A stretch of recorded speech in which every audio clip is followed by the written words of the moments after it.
The atom. All objects are composed of billions and billions of extremely small atoms. The human body is a complicated, organized machine composed of atoms. The atom is the smallest particle of matter possessing distinct chemical characteristics. More than 100 chemical elements have been discovered. Atoms of these elements combine chemically to form molecules. A compound is a substance constituted by molecules formed of atoms of several elements. For example, 2 atoms of the element hydrogen and 1 atom of the element oxygen combined chemically to form a molecule of water. The atom may be pictured as a miniature solar system. The nucleus or central core of the atom corresponds to the sun in the solar system. The rest of the atom is constituted primarily of space containing a few negative electrical charges called electrons. The electrons correspond to the planets. The nucleus of an atom is constituted of several types of particles. The basic particles of the nucleus are protons and neutrons. Electrons orbit around the atom's nucleus at fantastic velocities. The neutral atoms of each element possess a definite number of electrons. The number of electrons determines the chemical activity of the element. Protons are positively charged particles. All atoms of a particular element possess the same number of protons. This number equals the number of electrons orbiting around the atom's nucleus. The atom is, therefore, electrically neutral. Neutrons are similar to protons, but possess no electrical properties. Neutrons are unstable in the exterior of the nucleus. Atoms of a particular element may have an indefinite number of neutrons. Common electrons possess negative electrical charges. Scientists have also discovered positrons or positive electrons. When X-rays bombard materials, pairs of oppositely charged electrons are created. The positive and negative electrons are mutually destructive. Antiparticles of other atomic particles also exist. These antiparticles have opposite electrical properties from those of the basic particles. For example, the proton has a positive electrical charge and the antiproton has a negative electrical charge. When an antiparticle meets its counterpart or opposite particle, a mutually destructive reaction occurs and energy is liberated. Banks. A bank is an institute which receives deposits and offers credits in order to facilitate monetary exchange, stimulate production, and accumulate capital. Commonly, governments of civilized nations utilize banks to finance vast projects, but they do not necessarily obtain finances from the bank of their own nation. Frequently, capital comes from international monetary funds. The explanation of this phenomenon is simple. Usually, tax contributions are insufficient for vast programs, and the necessary funds must be obtained from diverse non-governmental organizations. These funds are necessary not only for governments, but also for important industrial and commercial concerns intending to expand. Private banks are constituted by a group of persons who, possessing considerable sums of money, intend to invest. They form syndicates, and a president is elected. His control and decisions are definite, but he acts on advice and on the basis of consultations from associate members.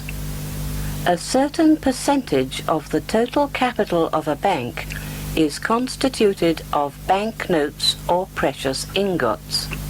The actual amount of money in circulation is decided by the government, and it is established taking into consideration the national reserve of gold ingots, various economic factors, inflation and interest rates. Competition is evident between private and public banks. Public banks are state-controlled. The Central Bank of England, for example, is the Bank of England. Most banks have a governor. He is a director responsible for the operation of the various departments and for the organs that constitute the bank's organization. All activities that involve important capital movements or transfers are authorized by him. Banking activities are characterized by the following transactions: clients' accounts, cash loans, remittances, funds for investments, conversion of currencies, sterling to lira, and other services. Important terms used in the analysis of banking economy are capital, reserves, balance, deficit, promissory notes, inflation and depression. A bank is really a depository in which great quantities of money are accumulated.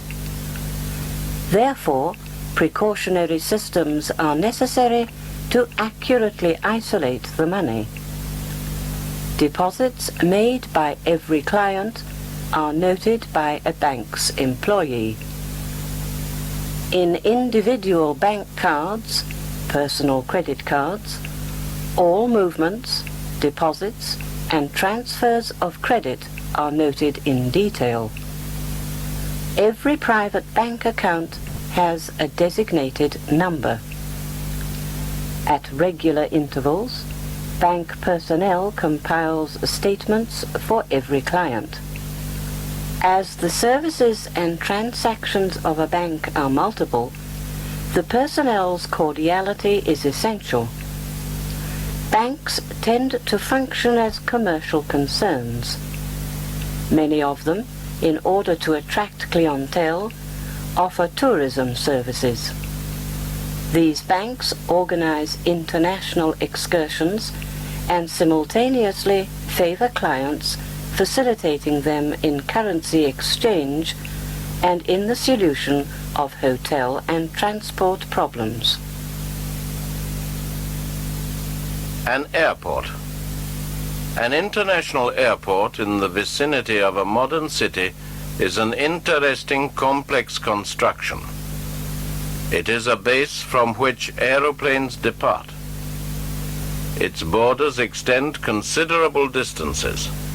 Runways are structures identical in appearance to motorways and are approximately 2 or 3 miles long.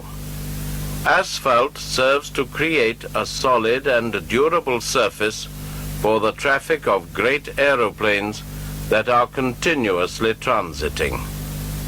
An airport must be in the vicinity of a relatively important city that can guarantee a sufficient passenger demand and transport of merchandise. Obviously, for security reasons, the airport must be located at a certain distance from the center of the city. Usually, an efficient system of buses operates regular services to the city terminal and the airport. Alternatively, taxis are usually available, and private companies also offer their automobiles for rent. Many airlines also include transport services of passengers in the price of the ticket. In some nations, this service is effectuated by the railway station, which is an excellent point of reference, particularly for tourists who are unfamiliar with the city. Undoubtedly, the most important part of the airport is constituted by its asphalt runways for departure and arrival of planes. Planes usually weigh more than 100 tons and land at a velocity that is frequently more than 150 miles per hour. Consequently, the base must be extremely solid. Reinforced concrete covered with asphalt provides a reliable surface whatever the weather conditions and for every sort of aircraft. An airport must be predisposed for mechanical inspection and construction of aeroplanes. Aeroplanes must be parked in very large hangars for the complete duration of the maintenance and repairs. The technical instruments used in airports are modern and extremely efficient. There are computers which record the most minute details of the aeroplanes in flight. For example, by touching a button, important details concerning the code numbers for the identification of an aeroplane, its flight number, its origin, its stopovers, the number of passengers on board, the estimated time of arrival, and other data immediately appear on a television screen. Automatic machines convey baggage along mobile carpets directly into special containers. Each piece of baggage is marked with the passenger's name and destination. There are televisions and intercommunicating systems informing the public of schedules, giving in addition various other information. Each airline company has a section for serving the public, a sort of mini office, offering information and advice. People possessing a ticket for a specific flight, after checking in, wait for the message authorizing them to board. This message is usually given in numerous languages. At a control post, passengers must produce their passports and personal baggage is inspected. Umbrellas normally can be taken on board. The terminal structure at the airport is similar to a little city. There is the acceptance area, the immigration office, a bar, a chemist, pharmacy, a post office, banks, hotel services, restaurants, administrative offices, radio and television services, car parks. Airports are usually patrolled by an efficient police force. Chemistry. Chemistry is the science that studies the composition of corpses, their transformation, and the relative reactions. In particular, the study concerning the transformation of matter is very important. These transformations can be controlled, and therefore new substances such as drugs or medicines may be produced. Some substances liberate energy during many of these transformations, and this energy can be used for the operation of automobiles and various other machines. Chemical transformations can also generate electric current. Many important aspects of modern society are derived from chemistry. In medicine, the nature of vitamins and their importance has been studied by chemical methods. Antiseptics, to prevent growth of bacteria, are produced by chemical processes as, for example, penicillin. Anesthetics for use in surgery and chemicals for water purification are the result of chemical experiments. Synthetic drugs have also been created in chemical laboratories. For example, the chemical structure of quinine, a substance originally discovered in the Andes Mountains in the region of South America, used in the past against malaria and nowadays to harden varicose veins, to relieve painful nocturnal muscle cramps, etc., has been reproduced in laboratories. Chemistry has multiplied the systems to obtain energy. A higher quality benzene, for example, has been obtained by chemical processes. Electrical batteries for automobiles are also the result of chemical researches. Chemists are currently studying methods by which alcohol extracted from plants may provide an important source of energy. Concerning energy production, chemists have studied the various uses of coal. The combustion of pit coal is a chemical process which produces coke. In this process, volatile materials are also liberated. These are gas, light oils, and tar. Gases can be processed to obtain fertilizers. Light oils are refined to produce benzene, toluene, xylene. The tar products are creosote oils, naphthalene, and anthracene. These chemicals can be converted into useful products such as, for example, plastics, detergents, pharmaceutical drugs, adhesives, insecticides, and solvents. Many new substances have been obtained through chemical studies. Metals of many types have been obtained from various minerals.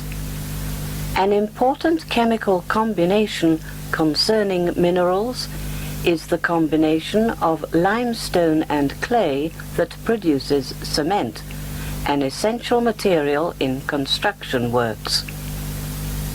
Sulfuric acid, an extremely important chemical compound, is obtained from sulfur. Sodium, chlorine, and other useful compounds derive from common salt. Chemistry is subdivided in various branches. For example, organic chemistry studies the structure of compounds containing the element carbon. Analytical chemistry is interested in the analysis of substances and the determination of their composition. There are 100 basic chemical elements in nature that combine to form living organisms, minerals, the air, and all other existing substances. Every substance is constituted by either an element or a compound of elements. A compound is constituted of several definite elements in a definite proportion. Pure water, for example, is a compound always constituted of the gases hydrogen and oxygen in the definite proportion of 2 parts of hydrogen and 1 part of oxygen. The history of Canada. The history of Canada is an interesting story full of adventurous facts. In the initial period of Canadian history, missionaries, adventurers, and animal trappers explored the dense forests and established commercial contacts with native Indian groups. Then came a long period of conflict between the French and the English for the control of the vast, potentially rich territory. In 1867, the war finished, and the Dominion of Canada was created. This nation was originally explored by Scandinavian navigators who did not establish permanent communities and did not explore the territory beyond the coast. In 1524, an Italian, Giovanni da Verrazzano, explored the northern coast on behalf of the French government. A decade later, a French expedition commanded by Jacques Cartier discovered the Gulf of St. Lawrence and legally occupied that territory in the name of France. On a second expedition, Cartier penetrated to the area currently occupied by Montreal. His companions initiated the first commerce with the Indians. French expeditions became more frequent, and eventually coastal colonies were founded. In 1608, Quebec was the first permanent community founded in Canada. During this initial period, commercial companies governed the communities. Eventually, France declared Canada a province of hers, and numerous French colonists arrived in that territory.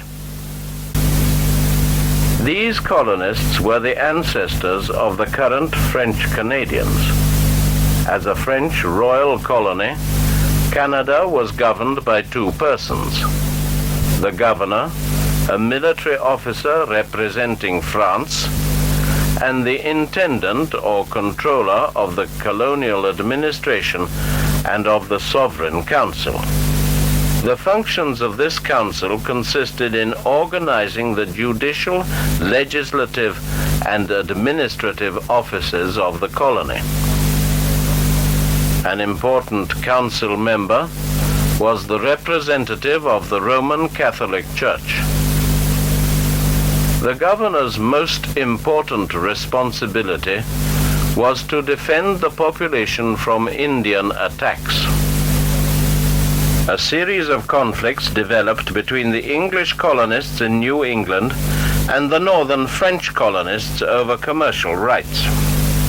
In the 1750s, these conflicts culminated in the war that was denominated by historians the French and Indian War. Eventually, English forces prevailed, virtually eliminating French authority in Canada. During the American Revolution, a few American expeditions were directed against Canada, as this territory was a British military base. The United States, however, concluded an accord with Canada in 1814, and from that date on, these two nations have maintained a peaceful coexistence. Types of engineering professions. Many types of modern engineering professions exist. These professions have evolved with the technological systems of modern society. Traffic engineering is concerned with the design of highway systems and traffic intersections. These designs have the object of reducing dangers caused by automobile traffic. Streets and highways are usually constructed under the direction of a civil engineer. Hydraulic engineering is concerned with the creation of systems for water flow.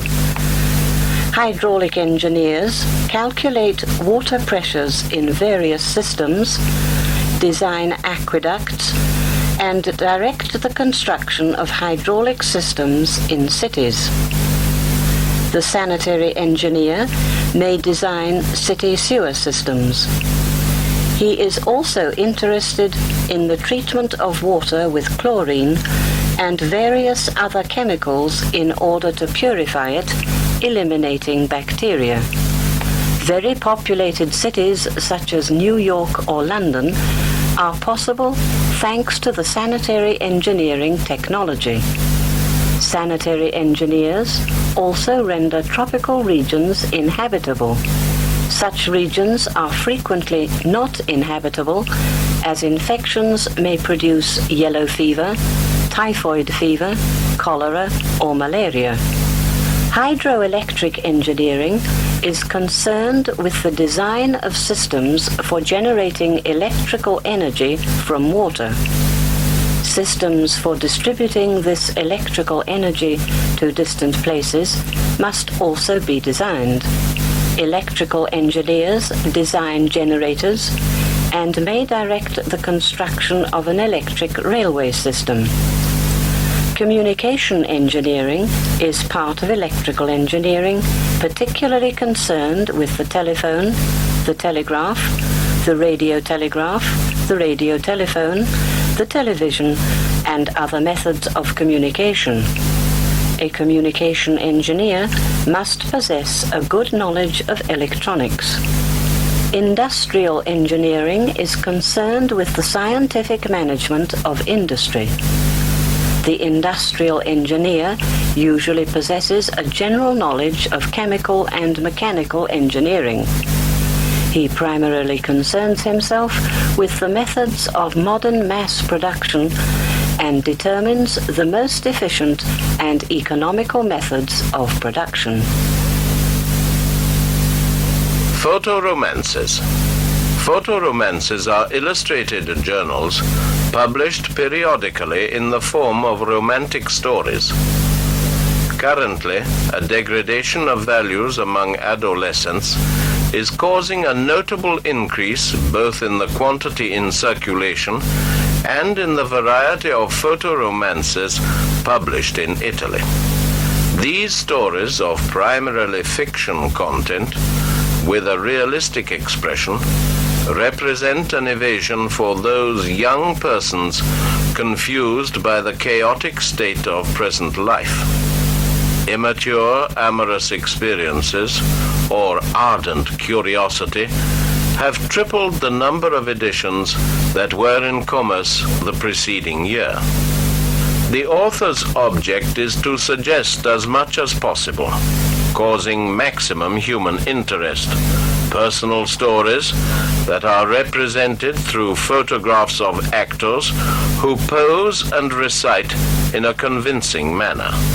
These photographs permit each reader to imagine himself or herself in a particular role. The revelation of the story occurs gradually. The confessions and descriptions of the personalities are accurate and express a modern language. The way in which the author depicts common problems of romantic interest is convincing. The novelist's object is to establish contact with the public, with a little poetic imagery and artistry, using plausible environments and ideas. The novel is communicated vividly. The actors are selected for their physical features and their capacity in identifying themselves with the story to be represented. The actor must be photogenic, natural, and expressive. The photographer's details are to be admired. Facial expressions and movements must impress the public. There must be realism in the sentiments, be they arrogance, indifference, anxiety, or tenderness. The female character attracts adolescent girls who want to imitate the language, the flirting, and the coiffure of the heroine.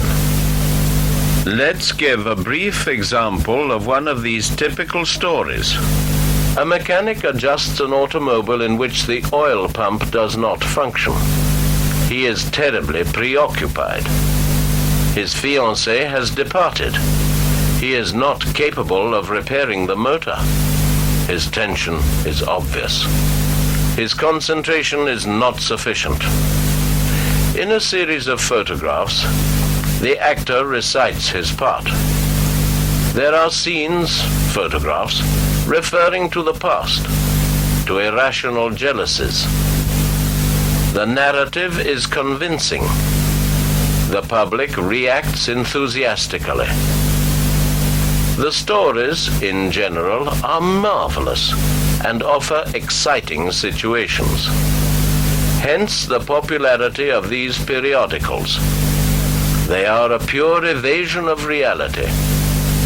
But to judge from the annual distribution figures, their popularity and increase is motivated by a particular cause: the common desire to immerse oneself in a gratifying fantasy as a refuge from the tedious problems of an ordinary existence. Solar energy. The sun emits a continuous flow of radiant energy.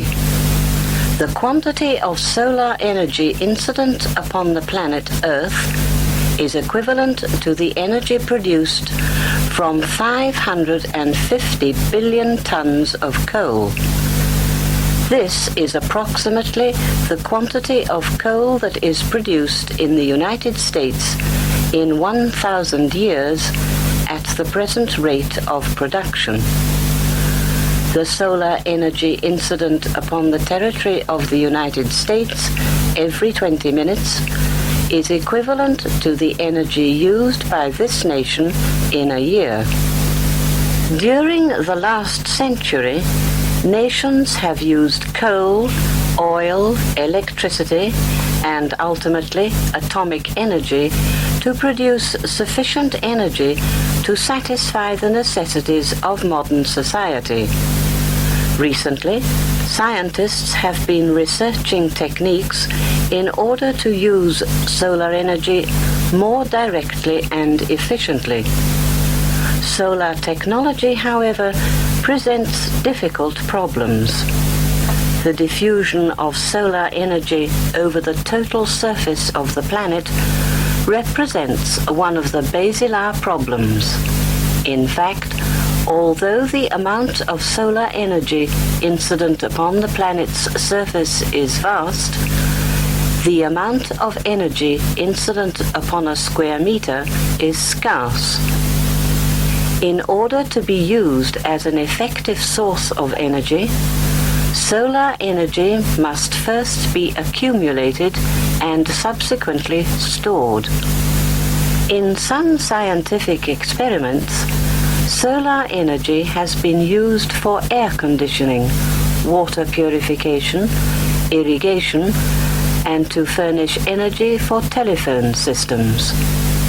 In solar technology, research is extended in order to make these important uses of solar energy economical and practical. Two principal processes of collection and concentration of solar energy have been developed. In one of these processes, parabolic reflectors capture solar energy to produce heat. The other process uses flat plate collectors. In the parabolic reflection system, mirrors concentrate the solar energy onto a receiving surface in the form of a tube. Water, circulating through the necessary tube, is transformed into steam, which turns a turbine. The motion of the turbine generates electric energy. The flat plate collection system is made of metal and glass.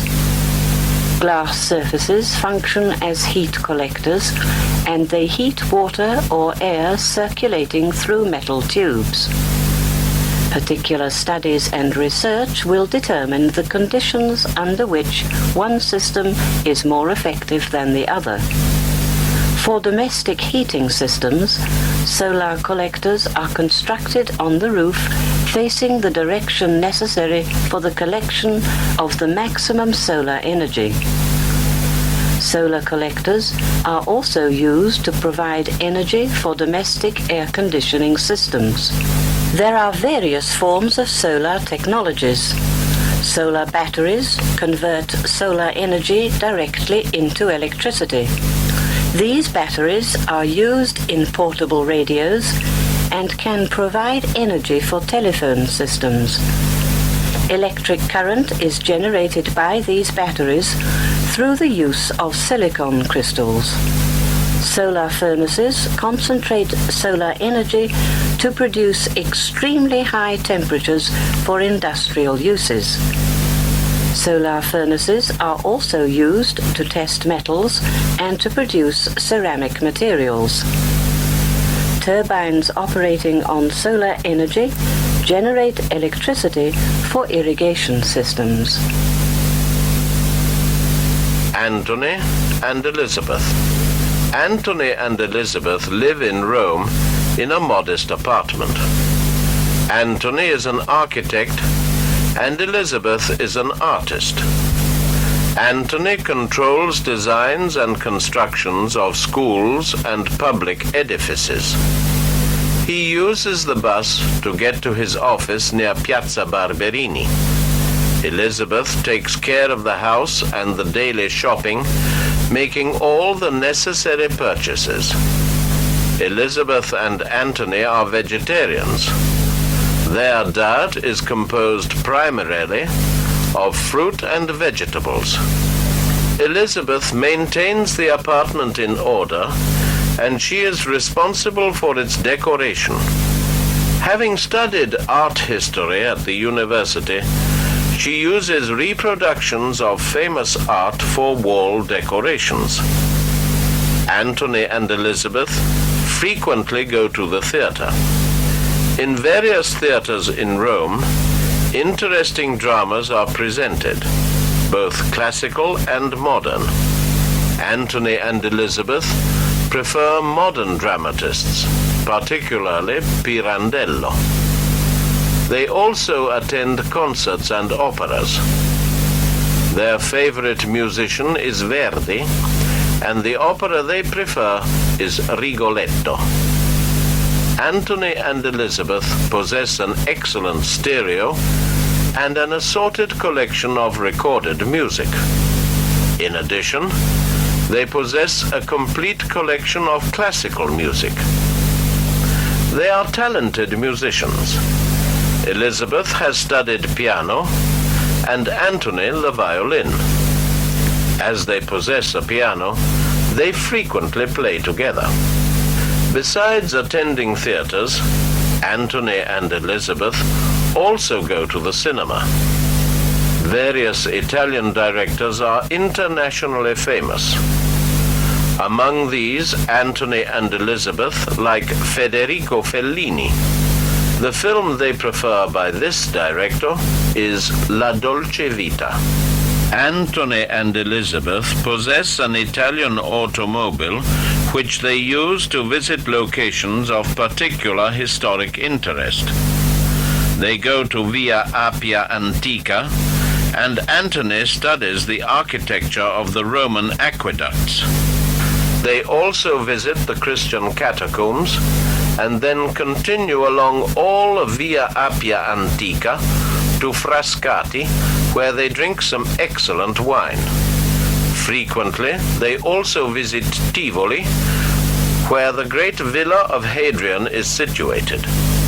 The gardens of Tivoli are artistically constructed, and Antony studies these designs for new ideas and architectural inspirations. English is simple.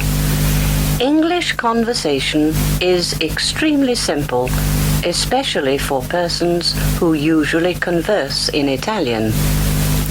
The majority of English terms are practically identical to Italian terms, and numerous phrases and idiomatic expressions are relatively similar. The substantial differences between the two linguistic systems are pronunciation and grammar. English derives in part from Latin, that has principally generated the Italian language, and partly from German. Current English usage is different from antique English.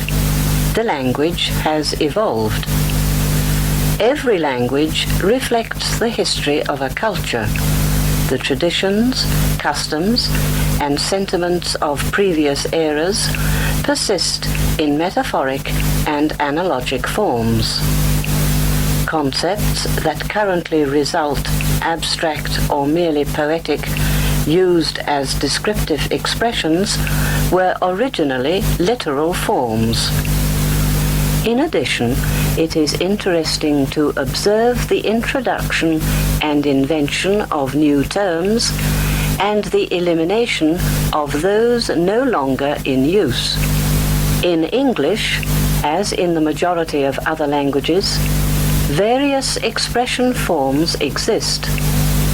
Virtually all vocables deriving from science, mathematics, and art have a Latin etymology.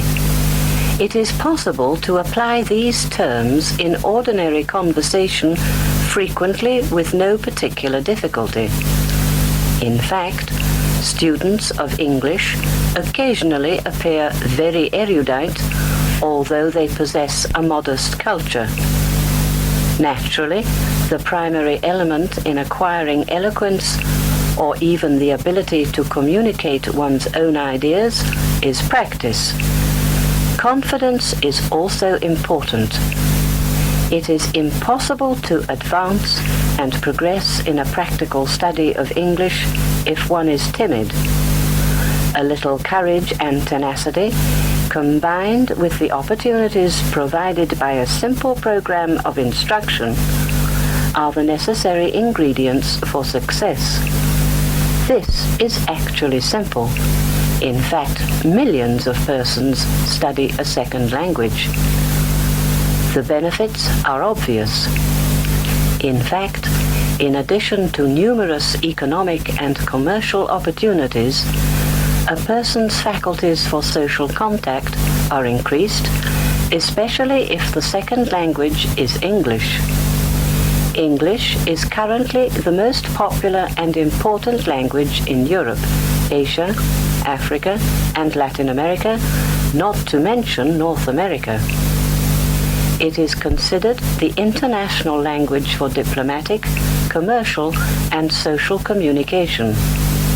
Therefore, as communications between nations are becoming essential, the popularity of English is no surprise. Certainly, any individual with sufficient motivation, minimal financial resources, and adequate instruction is capable of participating in English conversations and discussions after a short period of study.